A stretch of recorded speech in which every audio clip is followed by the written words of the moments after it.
Okay, so it's been a while since my last review and I completely forgot what happened in part 1. Thankfully, some nerd in his 40s is recapping this show with dumb jokes on the internet, so I think I got the gist of it. Oh, right, Synthoids. Cobra's replaced key members of the military and the government with lumps of animated glop, and now G.I. Joe is shut down forever, or at least for the next 22 minutes. Thankfully, the fake general didn't actually kill Mutt's dog because, seriously, that'd be some never forgive action right there. So now there's a secret rebellion consisting of a dude and his dog. So already they're a better rebellion than the Maquis on Star Trek. After the recap, which featured an entire scene that was definitely not in the previous episode, Cobra Commander provides further recap in case Duke wasn't paying attention. Then Duke escapes from Cobra custody almost immediately because they're really kind of terrible at this whole evil army thing. Meanwhile, the fake general has reassigned Scarlet to a bona fide report-typing, coffee-bringing secretarial position. And you know, it's pretty clear this is meant to be undignified and kind of wrong, so way to go, mid-80s kids show.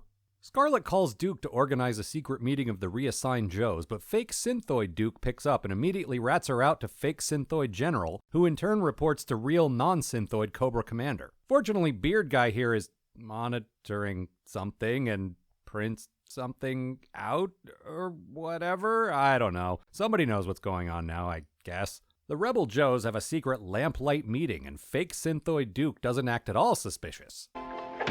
Oh, there you are.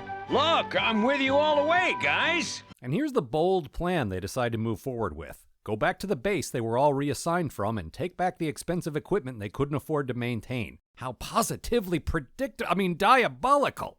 Wild Bill gets a laser rifle and immediately starts shooting up some kind of computer console, which I'm not sure actually helps anyone, but he's really enthusiastic about it, so I guess we'll just let him have his fun. Meanwhile, his teammates are stealing government property, setting fires, and hot-wiring fuel trucks. Also, I have a hard time believing that the lower-ranked MPs and base personnel were replaced by Synthoids. I'm pretty sure Cobra only made duplicates of the senior officers, so the Joes are attacking actual army guys. Our heroes, ladies and gentlemen.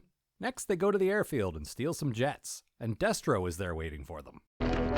Cobra has replaced your generals with artificial replicas, which serve Cobra Commander. There isn't anything particularly funny or interesting about that line. I just love hearing him say Cobra Commander.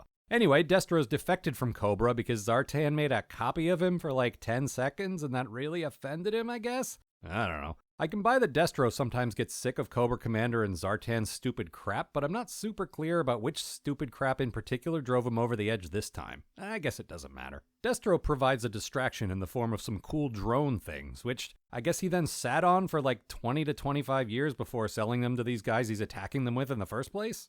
The Joes decide to trust Destro and whoosh off to his aircraft carrier, which is apparently called the Valkyrie. Meanwhile, real non-Synthoid Duke continues to escape from Cobra. Seriously, we've cut away to him in the swamp like 30 times already, but I haven't bothered to mention it because literally nothing happens. At least this time there's a possibility of death by alligator, but fortunately Duke's been playing Pitfall and knows how to get out of that mess. Then this Cobra alligator handler dude almost gets Duke, but Mutt and Junkyard save the day. And the Cobra guy, who handles alligators, is scared that he's going to be bitten by Junkyard, which is actually kind of funny. Meanwhile, on the Valkyrie, Scarlet's starting to figure out that fake Synthoid Duke isn't on the up and up because he doesn't trust Destro.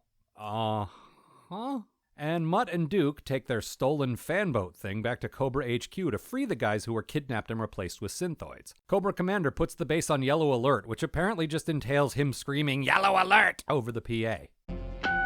Yellow Alert! Seal all exits! Then the rest of the Joes approach and we switch to... Red Alert! Red Alert! I guess it's possible he pre-recorded those alerts, but either way, that's pretty micromanagey of him. Then Scarlet and fake Synthoid Duke fight.